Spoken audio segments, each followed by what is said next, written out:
Hola. Muy. Dale, bebe. ¿Ya? Bebe un poco más. No, que luego dicen que es flojo. Bueno, que la idea era que viniera Cristina Fallarás, pero está con COVID.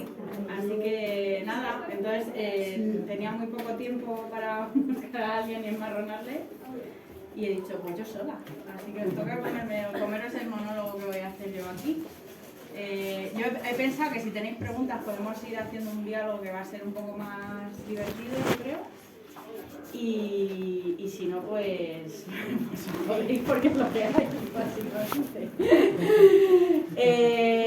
A ver, ¿cómo empiezo yo esto? Porque normalmente te presentan y te dicen un poco de tu historia. Claro, me presento yo a Pipispa. ¿Empiezo por el principio? Empieza por el principio. Venga, esto me recuerda a la escena de los Goonies. ¿Os acordáis? ¿Habéis visto los Goonies? Sí. Ah, bueno, sí, lo hay gente que es joven. Bueno, sí, total. Que, a ver, el caso es que yo acabé un poco harta del proceso de Doña Concha, de mi anterior cómic, ¿vale? Que es un cómic que habla de copla y de la relación entre la copla y el fascismo y el feminismo, como intentando resignificar un poco la copla y sobre todo la figura de Concha Piquer. Y al final Concha Piquer es una... o sea, cuando trabajas la biografía de alguien, al final estás como muy encorsetado, ¿no? Encorsetada. Aquí estoy. ¿Yo? Sí. Ah, bueno, preséntame. Yo qué sé, es que me he puesto nerviosa. ¿Esa está ocupada? Soy yo. Ella. Es ella. Vamos, que es mi amigo. Sí. Venga, pues yo voy, venga, que te estaba esperando. Anda, si hay una presentadora. Más o menos, una presentadora. En un momento.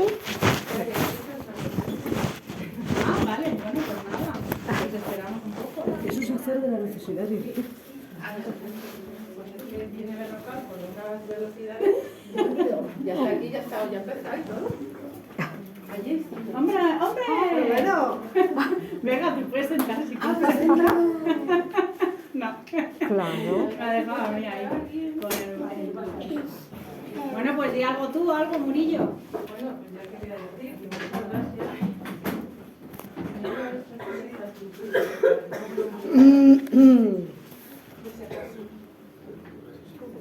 ¿Has visto la reforma esta? Es que no noto la... O sea, no se vale la reforma. Luego me tenéis que decir... Ah, has puesto esto, ¿no? Esto no estaba. Hombre, que hemos quitado, aquí había una pared. Ah, y era un baño esto, ¿no? Hemos quitado todo. Qué fuerte, es verdad. Vale. Bueno, que muchas gracias. Pues nada, que muchas gracias a todas, todos y todes por venir a Mediodía, vuestra librería teatral y vigollera. La idea, bueno, ¿ya has contado de Cristina? Sí, pero bueno, dilo si quieres. Bueno, que iba a estar Cristina Fallarás, pero que está enferma y no. Y entonces Carla ha dicho que ellas son las de... El conversatorio conmigo misma. La idea es que voy a estar a las 8:30 aproximadamente. Mucho menos,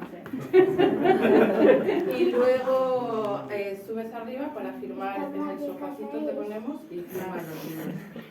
Y pues nada, cualquier cosa que decís, que yo estoy arriba, si viene gente de abajo. No le traigo la valla, que tengo que compartir. Y nada más, yo ya, te doy por presentada, así Vale. que puedes. Pues nada, pues lo que estaba... Bueno, lo primero, daros las gracias por venir, darle las gracias a Laura por hacer la traducción e interpretación en lengua de signos. Y nada, pues eso, entonces estaba diciendo que estaba después del proceso creativo de Doña Concha, que al final era una obra como muy...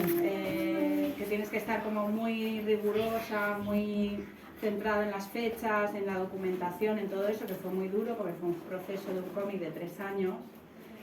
Pues hija mía, yo me acuerdo que venía la gente a las firmas y me decía, ¿a qué otra folclórica vas a hacer? Y yo, mira, no quiero más folclóricas de esta coño, yo de folclóricas no quiero saber nada de vidas ni de personajes de verdad porque son complicados, ¿no?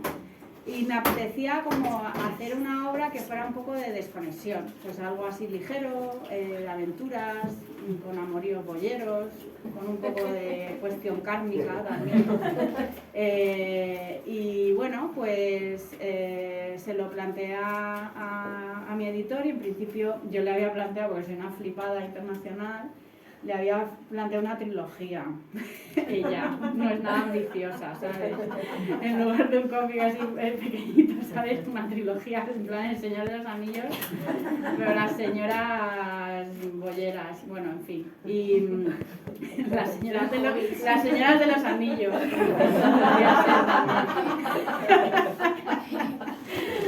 Bueno, total que bueno, pues que al final pues, se lo planteé, me dijo que sí y empecé a hacerlo y lo hice como por Patreon. ¿Qué pasa? Que en España la tradición de mecenazgo que tenemos es un mojón. Entonces el Patreon me duró dos días, literal. Entonces hice unas 20 páginas y tuve que dejarlo porque no era rentable, porque yo estaba además teniendo retrasos y tal y no era viable. Entonces pues eso también me sirvió, ese parón me sirvió como para replantear el proyecto entero y una de las cosas que quería era como documentarme mejor sobre la zona, sobre tal. Pasa. Me voy a quedar aquí. Bueno, en fin. Y eso, ¿no? Y entonces al final, pues de repente por Twitter dije que me centré en buscar a alguien sobre la zona de Salamanca porque yo había estado en Extremadura, en la Siberia extremeña, pero la llaman así, imaginaros pues cómo es el paisaje, porque estuve allí haciendo una transhumancia artística. O sea, íbamos acompañando a pastores que se estaban dejando el lomo y nosotros ahí como, transhumancia artística, ¿sabes? 20 kilómetros, yo berreando a las ovejas, que parecía una salvaje, ¡buah! Porque yo lo que me gustaba era berrear muchísimo, entonces berreaba a las ovejas y todo el rato, pues 20 kilómetros al día, pero vamos, que si llovía, venía el jeep y nos venía a buscar, una cosa como súper burguesa, ¿sabes? ¿No? Y coincidí allí pues con Agustín Villaronga y con fotógrafos, ilustradoras y tal, y fue una experiencia muy total, sobre todo con el tema del territorio, ¿no? Porque es un territorio realmente súper salvaje y súper bonito. O sea, que os recomiendo, si no lo conocéis, os recomiendo que vayáis porque es una preciosidad. Total, que en Extremadura encontrar un espacio o algo donde centrarme y documentarme era muy complicado y lo descarté. Y entonces yo había estado, el nombre de la protagonista, que se llama Leonor de Salvatierra, yo había estado con una novieta hacía muchos años por la zona de Guijuelo y de repente paramos en un pueblo que se llama Salvatierra de Tormes. Y entonces dije, joder, Salvatierra, que digo, qué nombre más sugerente, ¿no? Más bonito. Y se me quedó ahí. Entonces son cosas como que se te van quedando en distintas partes del cerebro. Y entonces de repente puse en Twitter, necesito ayuda porque decidí ambientarlo en Salamanca y digo, necesito documentarme sobre la zona de Salamanca y tal. Y entonces Edu Bravo, que es un periodista, me puso en contacto con Macu Vicente, que está aquí en primera fila. Entonces esta persona, que le voy a hacer un poco de bullying, mide 1,5 metros, pero es increíble, o sea, es como... Algo menos. Vamos, o sea, es como... ella sí que es un hobbit, pero increíble, o sea, la amo, ¿vale? Entonces me acuerdo que nos puso en contacto Edu y yo la escribí y la llamé y estaba un poco nerviosa. Me acuerdo que cuando te llamé estaba un poco nerviosa, en plan de, yo haciéndome un poco como la periodista Hemingway, en plan de, mira, es que te llamo para documentarme y tal. Y me acuerdo que quedamos en un hotel en la Puerta de Toledo y vino ella, todo lo pequeña, ella ya estaba, ella y yo llegaba, creo que llegaba un poco tarde. Y de repente llego y entro en la cafetería del hotel y la veo con la mesa llena de libros, llena de libros. Y entonces me siento y yo, hola, sí, tal, no sé qué, mira. Y empieza a decirme, y este te lo tienes que leer, y este no sé qué, y me empieza a sacar libros y libros y libros, y digo, ¿cómo coño he hecho esto a casa? Me tuve que coger un taxi porque no podía de la cantidad de libros que me había dejado, ¿no? Y la verdad es que fue súper útil, porque me dio mucha información sobre la zona que yo no conocía, me habló de los charros y las charras, me habló un poco del territorio, de lo agreste, de lo duro. Ella vivió en una zona rural y estuvo bastante aislada, tiene un libro súper bonito donde cuenta como toda su infancia en ese ámbito. Y bueno, pues yo la hice caso y me lo leí, pero como yo, pues ya os digo que soy un poco flipada y me creo Hemingway, pues dije, pues tengo que vivir el territorio, porque claro, sí, pues cómo no voy a vivir el territorio yo. Y entonces llamé a Maku y le dije, oye Maku, ¿no conocerás tú a alguien por allí y tal? Y entonces ella es como una especie de, no sé decirte, como de ¿sabes las pelis estas de detectives que siempre hay uno que tiene un ordenador y está el teléfono y como que te resuelve la movida? Bueno, pues así era Maku, ¿no? Entonces le digo, oye, ¿conoces? Y me dice, espera un momento. Y me llama a los, no sé, 10 minutos y me dice, ¿tienes esta casa? Se llama Carlos, no sé qué, tal, no sé cuánto. Y digo, venga, vale. Entonces Carla coge el coche, se planta allí, 3 horas se tarda, ¿no? 3 horas hasta allí. Y de repente llega un pueblo, bueno, un pueblo grande comparado con eso, llega a 4 casas contadas de piedra y una iglesia enorme, que digo, qué contraste, ¿no? De coger una iglesia tan grande si esto no da para los 4 vecinos que son. Y flipé en colores con el... Ya de camino era bastante impresionante el cambio de paisaje, porque era impresionante pasar del Madrid a los polígonos, al campo, después un campo cada vez más verde, porque yo fui en invierno. Y entonces llegué allí y bueno, pues yo, pues un poco como la transhumancia artística, a vivir la experiencia rural ella con todo su coño de burguesa rural, o sea, esta sibarita de ciudad, ¿no? Y entonces digo, bueno, ella me puso también en contacto con granjeros. Y claro, yo les contaba un poco a lo que venía a los granjeros me miraban así como, esta tía es idiota, ¿sabes? Te lo juro, imagínate, unos vaqueros ahí, pues llevando así, todo el día moviéndose. Yo flipaba porque estaban pues trabajando en la tierra, que es durísimo, y los animales y todo, ¿no? Y me acuerdo que iba con ellos y era como, digo, si hubiera aquí un reality ahora mismo, digo, que nos grabara, digo, fliparía la peña, pero muchísimo, porque era como, no sé, era como personas tan distintas y educadas de forma tan distinta, y luego también es como una especie de viaje en el tiempo, que yo me acuerdo, Maku me estaba como deseosa de que llegara a Madrid y le contara la experiencia.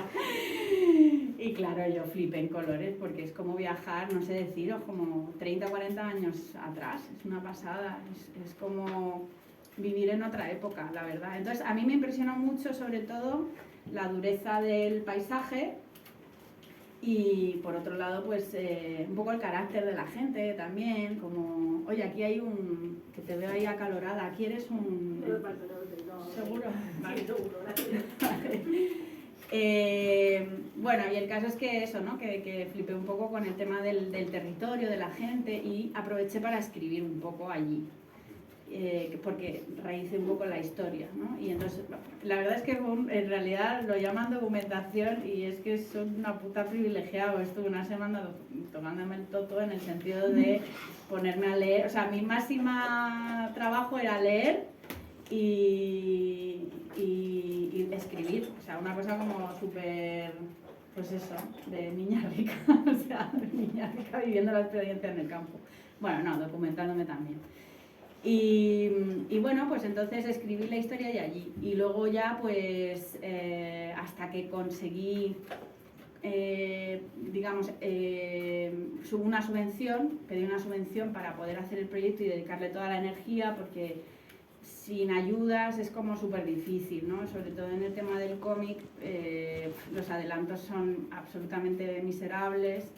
En el caso de Penguin, el adelanto es bueno porque es una editorial grande y como que ve un poco la proyección del libro, pero en el caso de una editorial pequeña, pues os podéis imaginar que el adelanto igual pues son 1.500 euros, 2.000 euros, y una editorial grande pues igual son 4.000 euros. ¿Qué haces con 4.000 euros? Si esto es el trabajo de un año, no haces nada, te comen los mocos, ¿no? Entonces pedí una subvención y me la dieron. Y entonces yo me dormí, tengo que confesar que me dormí un poco en los laureles, porque yo dije, bueno, no pasa nada. Digo, seguro sí que si me retraso unos días en la entrega, no habrá ningún problema. Y ella pues se puso a trabajar y ganar dinero en otras cosas, como para juntar un montante y aguantar el tiempo que fuera para dibujar la obra. Y de repente se me ocurrió escribir al ministerio: oye, pasa algo porque entras un poquito más tarde y tal. Así como ella súper convencida, ¿sabes? Digo, no creo que pase nada. Tal. Y entonces de repente me contestan del ministerio y me dicen, como no entregues el puto día que es, cariño, te toca devolver los 6.000 euros que te hemos dado. Y yo dije, y tú sabes, me dio un ataque de ansiedad, que no sé si habéis visto Inside Out 2, pero bueno, estaba ya ahí la muñeca de la ansiedad histérica, ¿sabes? Y entonces dije, pues me tengo que poner ya a hacerlo. Y todo esto fue, entonces pues nada, pues cogí y dije, pues me dedico todo el verano a trabajar el cómic hasta la entrega, que era en noviembre. Y efectivamente Carla se puso en modo alemán y dijo, pues de aquí no me muevo hasta que las hemorroides no pueda más, ¿vale? Y entonces estaba de sol a sol, real, que estaba desde las 7, 8 de la mañana en pie hasta las 8 o 9 de la noche sin parar, haciendo las páginas y el cómic de La Tierra Yerma. Y bueno, pues fue un proceso súper que casi acaba conmigo, pero en el fondo tengo que decir que al contrario de lo que me pasaba con Doña Concha, ¿sabes? Que Doña Concha era como un cómic, pues eso, muy riguroso y muy tal, como ya os he dicho. En el caso de La Tierra Yerma era como que todas las páginas, todas las escenas, había algo que me molaba, que me apetecía enfrentar, yo qué sé, el rollete entre ellas, o yo qué sé, la noche, la fiesta, las escenas más poéticas, las escenas más oníricas. O sea, siempre había algo que me gustaba, y esa sensación yo hacía muchísimos años que no la experimentaba haciendo un TVO, ¿no? Entonces para mí fue como una reconexión total con el cómic. La verdad es que era una cosa que me gustó muchísimo, ¿no? Y en nada, y el caso es que al final llegué a tiempo y lo entregué todo y sobreviví. Y bueno, la verdad es que, bueno, ¿qué más os puedo contar? Si me queréis preguntar, tenéis vía libre, también os digo, que yo llego aquí y no paro de cascar. Pues os puedo contar un poco sobre Leonor. Mira, esto no lo hablamos tú y yo el otro día, Vega. Yo, bueno, todo el mundo que me conoce un poco sabes que Leonor, mira, esto es como el meme este de, mira, la amiga soy yo, mira cariño, ¿sabes? La amiga soy yo. Bueno, pues eso pasa con Leonor. Leonor es muy yo. Tengo que decir además que en lo personal estaba pasando una temporada de mierda, o sea, era como una ruptura de una relación espantosa que me dejó al borde del abismo. Tenía unos ataques de pánico y unas ansiedades que yo no había tenido en mi puta vida y lo pasé fatal, y digamos que el cómic, si os digo la verdad, fue como una especie de salvavidas que me agarró y me sacó de toda esa oscuridad y me mantenía como con cierta rutina y cierta, ¿cómo se dice? Como cierta disciplina, ¿no? Que también me hacía como falta, ¿no? Y ahí es verdad que en el libro, que todo el mundo lo dice, ¿no? Dice que hay mucho dolor, que hay mucho duelo, que también hay mucho amor, y es verdad, pero bueno, al final no es... O sea, es verdad que son experiencias... son experiencias personales, pero bueno, las llevas a otros territorios, ¿no? A la ficción y tal, ¿no? O sea, usas ese dolor para transformarlo en otro tipo de cosas, ¿no? Y bueno, en el fondo, en el libro, pues hay mucho de toda esa mala racha también. El tema de por qué hacer unas familias enfrentadas, un rollo, todo el mundo me lo dice, me lo compara como un poco con Romeo y Julieta, o con Lorca, que es como cada vez que diga alguien Lorca, chupito. Está hasta el pollo de todas las revistas, en todos los periódicos, de todo, lorquiano, chupito. Venga, pues con un pedo acabo ya que no veas. Bueno, en fin. Bueno, es verdad que hay mucho de Lorca, evidentemente la tierra yerma, pues a ver, pero es que también es como, parece que yermo es como, o la palabra yerma es como, no sé, como copyright Federico García Lorca, es como no cariño, la palabra yerma existe y está para usarla, joder. Entonces, bueno, es verdad que sí que tiene ecos un poco de él, pero también creo que, y esto lo defiendo mucho, que hay mucho de realismo mágico. ¿Y por qué hay algo de realismo mágico? Esto también lo comento yo mucho, porque en el caso de, o sea, en mi vida, yo soy medio chilena, aunque soy más blanca que la leche, pues una es o sea, tiene la mitad de donde la tiene. Y yo pues me acuerdo de estar en casa con mis abuelos o estar en el campo y tal. Y hay una relación en Chile, primero con la muerte, que es muy interesante, con todo lo que es la muerte, es bastante interesante cómo lo manejan, porque es totalmente diferente a Europa, o sea, la relación con la muerte está mucho más presente, está como, habita mucho el territorio. Y luego también hay otra cosa que me parece como súper bonita y es la relación con la magia y la fantasía, que está muy presente en la vida de las personas, no es como aquí, ¿no? Aquí quizás, o sea, a ver, entendedme, o sea, somos como muy racionales para todo, ¿no? Es como esta cosa como fría y racional, europea, ¿no? Como muy de sociedades occidentales y evolucionadas, ¿no? Y en el caso de cuando vas allí a Sudamérica y pues eso, estás con tu gente y te cuentan cosas, siempre hay como una especie como de que el relato se vuelve más fantástico, ¿no? De que en el territorio incluso hay magia, ¿no? Yo me acuerdo pues eso de que mis abuelos me dijeran que ojo por las noches con el tuetué, que era una especie de pájaro que podía hacerte mal por la noche, o yo qué sé, o por ejemplo la llorona, ¿no? Que había que tener cuidado si escuchabas a la llorona, o yo qué sé, desde retratos encantados, casas encantadas. O sea, hay una cosa un poco de que ese realismo mágico en realidad es la vida de la gente allí, ¿no? Y es muy guay. Entonces, también es verdad que yo creo que hay una cosa de todo eso en la tierra yerma, ¿no? De que la fantasía habita también, o sea, el paisaje es parte del dibujo, es una parte súper importante en las viñetas y en la historia, y que ese territorio también está habitado por mucha magia y por mucha fantasía, y eso me gustaba mucho porque daba como pie a todo un mundo que permitía explorarlo mucho más en algún determinado momento si me viniera arriba y hiciera efectivamente la trilogía que quisiera hacer yo. Pero bueno, yo qué sé, también pues eso está ahí, ¿no? Fue interesante. Y luego por último, para no enrollarme, me estoy enrollando increíble, el tema de los sellos. El tema de los sellos, que son unas criaturas, no sé si habéis leído todavía o no el libro, pero bueno, son unas criaturas que están como poniendo en riesgo esa civilización de mujeres, ese territorio de mujeres.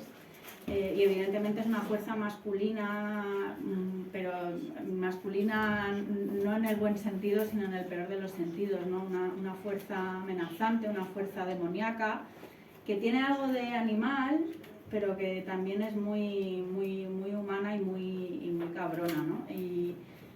Y bueno, pues está muy inspirada en los cucurrumachos de Ávila, que esto me fui también ella, se fue un fin de semana a Ávila para ver a los cucurumachos, porque ella se cree, yo qué sé,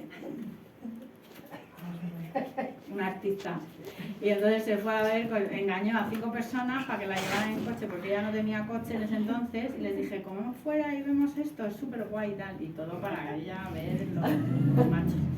Y entonces fuimos a ver los cucurrumachos, no sé si los conocéis o no, que están, pues son como la peña en carnavales, pues que se pone como vestidos, trajes así como de ropa vieja, cuernos, pelos así como de bestias y tal. Entonces me gustaba mucho esa idea, pero de repente la vi y dije, joder, es que yo veo esto, o sea, bueno, aparte de que uno, estás en el pueblo, ves eso y te cagas, porque esto, o sea, es como, wow, una fiesta de qué, cariño, si esto da un mal rollo que flipas, bueno. Pues claro, lo vi y dije, joder, pero esto es muy animal, ¿sabes? O sea, yo no quiero algo tan animal, yo quiero que si hay una amenaza en el libro, yo quiero representar un poco esa masculinidad, pero no desde el punto de vista animal, porque yo creo que los carnavales en general y toda esa estética como que da pie mucho a todo ese tono amenazante y de miedo y tal, pero desde un punto de vista animal, y a mí lo que me interesaba era como más desde el punto de vista más de la civilización, del hombre, de la violencia, del sistema y de todo esto, ¿no? Y bueno, pues dije, pues, ¿y si mezclo esta parte como más atávica, más animal, de estos cucurrumachos, de estos carnavales que son fantásticos en España y que darían pie a millones de historias de ficción que no las aprovechamos nada, porque en España somos así? Digo, pero ¿y si lo mezclo con algo, con unas máscaras, con algo, no de un rollo tampoco muy o sea, no un rollo veneciano tampoco, porque no me apetecía, yo quería todo como muy cañí, muy español. Y entonces, pues no sé, se me ocurrieron esas máscaras con las narices muy grandes. A mí me encanta dibujar narices aguileñas y grandes, como la mía, porque soy una egocéntrica. Bueno, mía grande no es, pero aguileña sí. Bueno, y el caso es que luego también había otra inspiración y eran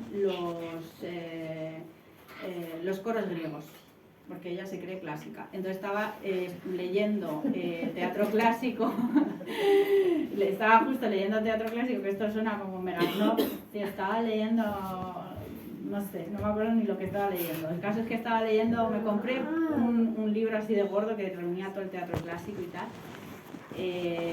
Y entonces de repente, cuando veía las escenas en las que hablaba el coro, dije, hostia, de repente dije, ¿qué puede haber más mal rollo que el sonido de muchas voces que suenan todas a la vez, que se mueven todas a la vez y que van juntas un poco, que son como en comunidad, pero desde un punto de vista como súper oscuro, ¿no?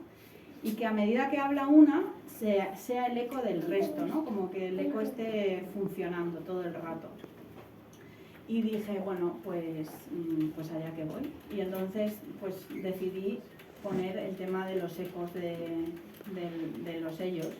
Y fue una cosa que de repente funcionó, porque también te das cuenta cuando trabajas en todas estas cosas creativas también, que el tema de los cómics o de una obra, de una ficción, de una novela o tal, funcionan de forma como súper orgánica, no es una cosa lineal que va desde el guión hasta que luego acabas la página entintada, sino que de repente cuando llevas la historia y la escaneas y la tienes en el ordenador, de repente los diálogos cambian y luego la relees y vuelve a cambiar, ¿no? Yo soy una súper obsesionada de que no sé, de cambiar cosas todo el rato hasta el último momento, hasta que ya no puedo más.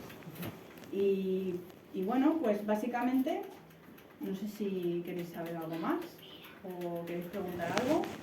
Carla, ¿por qué no hablas un poco del proceso visual, de elección de tipo de dibujo? ¿Del dibujo? Mapping, colores, el amarillo. Del amarillo, vale. Pues mira, el tema del dibujo, la verdad es que me apetecía hacer algo como super manga, porque en realidad el cómic es como un homenaje mucho al cómic japonés, porque me flipa, es todo es como muy homenaje a lo cool. Y el dibujo pues lo pasé de un estilo un poquito sintético, pero un poquito quizás más personal, a algo quizás un poco más cartoon y más manga, ¿no? Más sintético todavía, ¿no? Y también el tema del claroscuro. ¿Qué estaría yo pensando, cariño? Claroscuro. Mira, una tira para donde tira.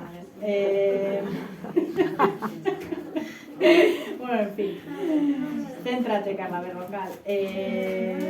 Eso, del claroscuro. Pues un claroscuro así como muy clásico, muy de cómic y tal. Y luego el amarillo fue porque yo tenía la idea de que el cómic, de que el cómic fuera también un objeto y jugar un poco con lo conceptual en el objeto del libro, es decir, que el cómic hiciera homenaje a esos cómics manga que a mí me gustaban tanto, desde un formato chiquitito, con su solapa, que también es muy típico del manga y tal, Y luego, el tema de la elección del color, hubo un momento a medida que estaba dibujando el cómic que dije, joder, y si en lugar de, o sea, la idea inicial era que el cómic empezara en amarillo y acabara en blanco. Porque la idea era que empiece en yermo y acabe pues, con la tierra ya fértil otra vez. Pero claro, yo le dije eso a mi editor y mi editor me dijo, sí cariño, eres una flipada, cuando ganes como, no sé, Pérez Reverte ya hablamos, ¿vale? Pero de momento te doy el amarillo si quieres. Y dije, venga, vale, hasta luego.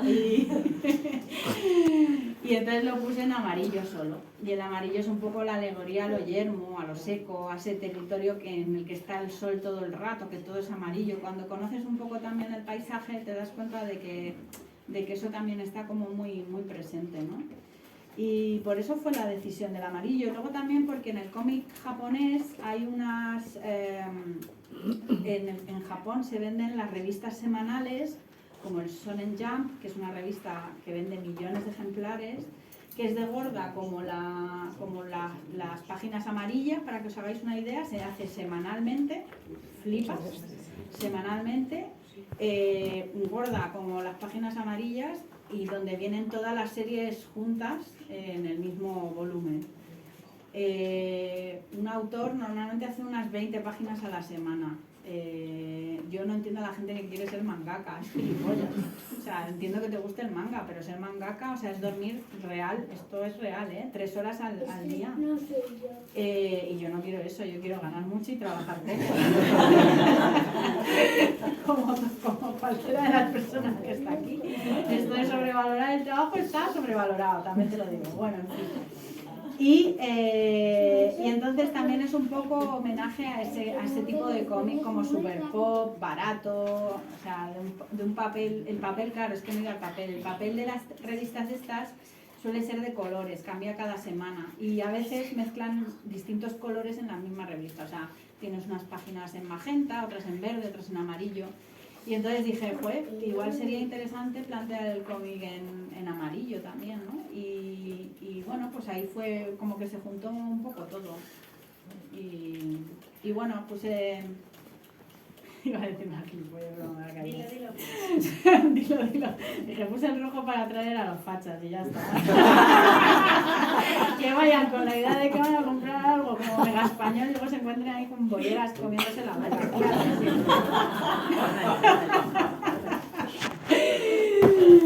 Pero bueno, no, ya está. Entonces, pues esa es mi vida, Patricia. Ay, mi amor, no puede esperar. No puede esperar. Quería daroslo y pues esa es su pregunta. Pues mira, su pregunta es... ¿Tiene la mano detrás el tuyo? ¿El detrás hay una mano? ¡Oh, por favor! Gracias. Muchas gracias. Gracias. Y eso, no sé si tenéis más preguntas. Mi ciela. A mí me gustaría saber cuánto fue el tiempo, digamos, como de documentación de viaje, cuando fuiste a Extremadura, a Ávila, también has dicho Guijuelo, Sí. frente a cuánto estuviste, digamos, centrada en acabar las páginas. Vale, pues mira, claro, o sea, el tema de lo de ir a Guijuelo y todo esto, que al final son viajes que entonces como de vacaciones y las ideas se te quedan como ahí, pues yo qué sé, esto fue hace 2000 años con una novieta que tuve pues en el 2000, no sé, 14, 15 por ahí. Lo de la transhumancia artística que os ha encantado, esto fue como en el 2018, por ahí. Y ahí ya también estaba como palpándose o gestándose un poco esto. Y ya un poquito después, como en el 2021, ya como que empecé a formalizar un poco la historia en este Patreon. Pues empecé como a hacer esas páginas que al final estuve, no sé decirte, como 2 o 3 meses haciéndolas como para la gente que pagaba y tal. Y luego ya fue cuando contacté con Mapu y fue como, yo qué sé, entre pitos y flautas un mes o algo así, porque contactamos como en diciembre y yo me fui en enero. Y en enero estuve en este pueblo pues una semanita. Y luego ya está pues todo el rato en Madrid, y el cómic, ejecución técnica de las páginas, o sea, ya teniendo el guión lo hice como en 1 mes y medio, 2 meses, y las páginas las hice en 6 meses.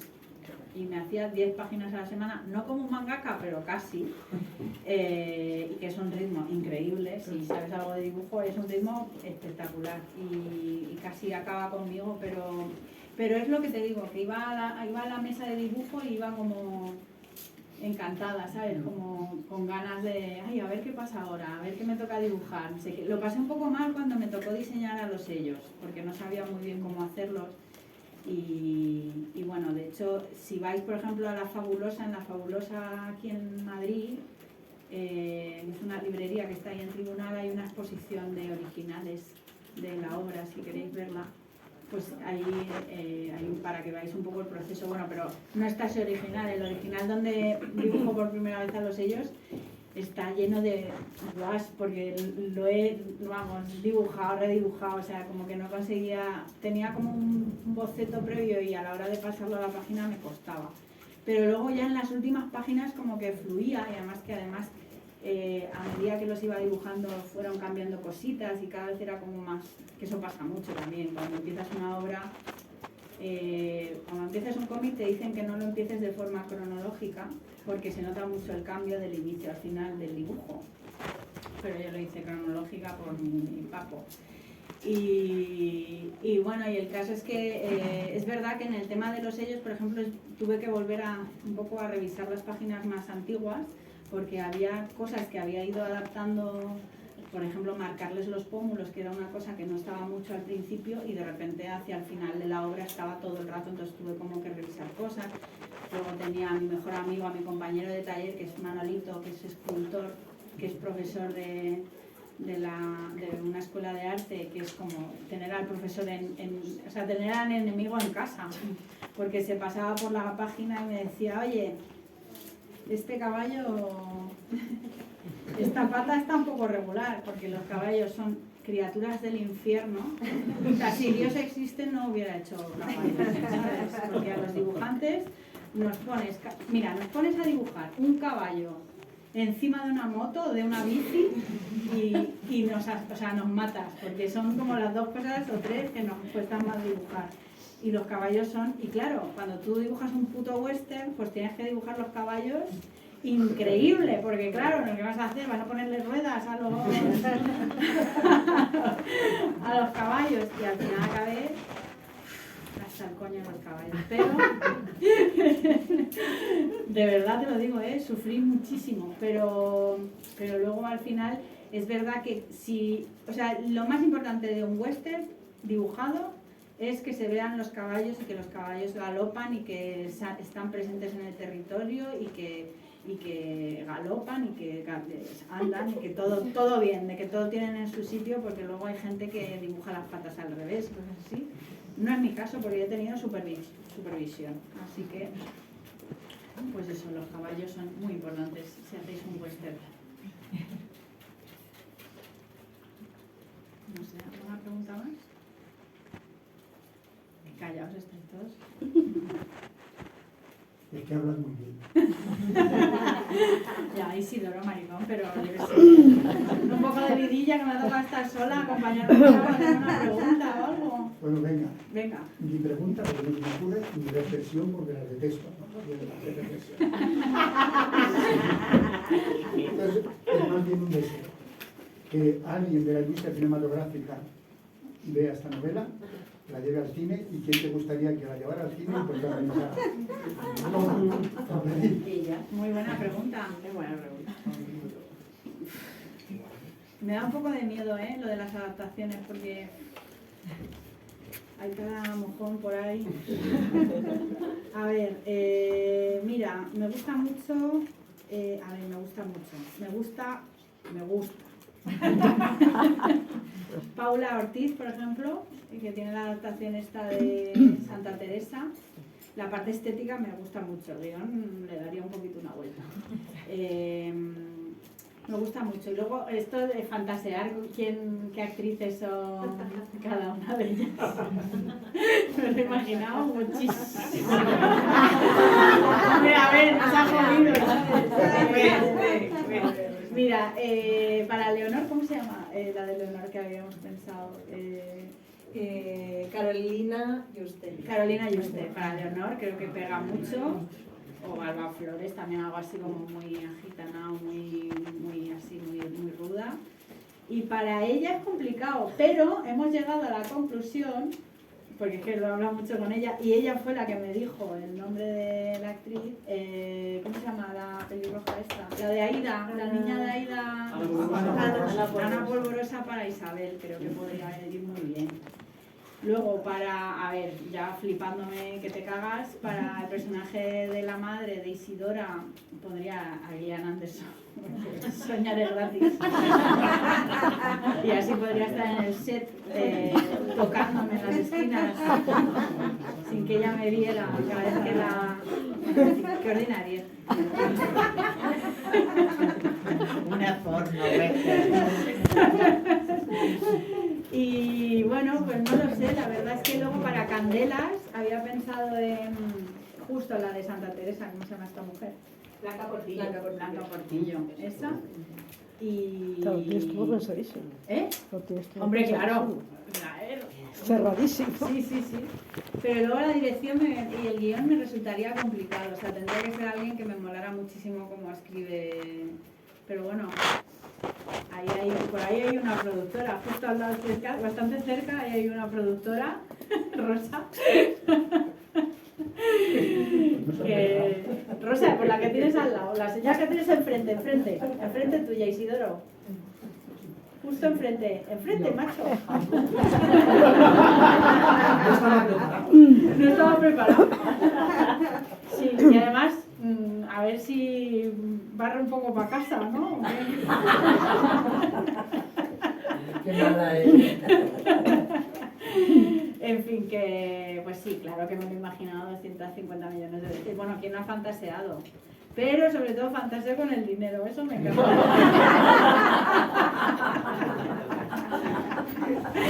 Luego te imaginas que la serie sea un mojón, pero mientras yo tenga poder irme a las Seychelles o yo qué sé, tocarme el higo con las dos manos, Ay, sí. ¿Algo más? A ver, si yo te quería decir una cosa. Uy, Estamos en el orgullo. ¿vale? Entonces yo no puedo evitar darte las gracias. Sí, porque visibilizar una historia de lesbianas en un ámbito absolutamente masculinizado, en un territorio absolutamente ajeno a nuestra realidad, es como para agradecerte. ¿Mm? Hombre, decirme si no. O sea,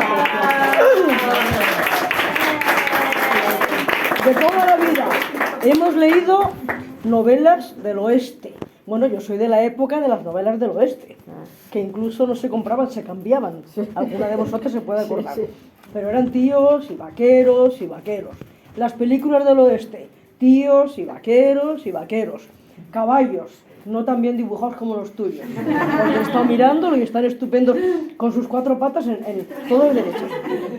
Y llega de repente una persona que me estás asombrando por tu explicación y por la no explicación que se derive de tu explicación, y dice, no, yo voy a romper todo esto.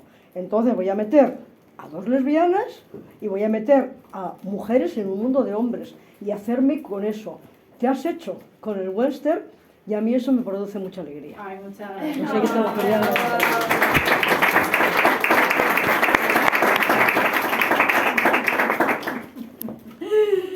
Bueno, podéis seguir diciendo cosas. A mí me gustaría añadir que, o sea, me uno a lo que dice ella y además yo soy de Salamanca, entonces que esa historia tenga lugar en Salamanca, yo creo que también es una zona súper tradicional. Me parece una fantasía, ¿no? Cuando a veces yo leo historias o veo pelis y nunca están ambientadas en tu zona y de repente una historia de un western lésbico con magia, digo, en Salamanca. Así que yo gracias porque eligiera Salamanca. Ay, muchas gracias. Bueno, pues la verdad es que, no sé, yo me hace mucha... O sea, yo me cagué viva, ¿sabes? Cuando mandé... Bueno, Macu es como la persona más eficiente del planeta y ya lo sabéis porque os lo he dicho.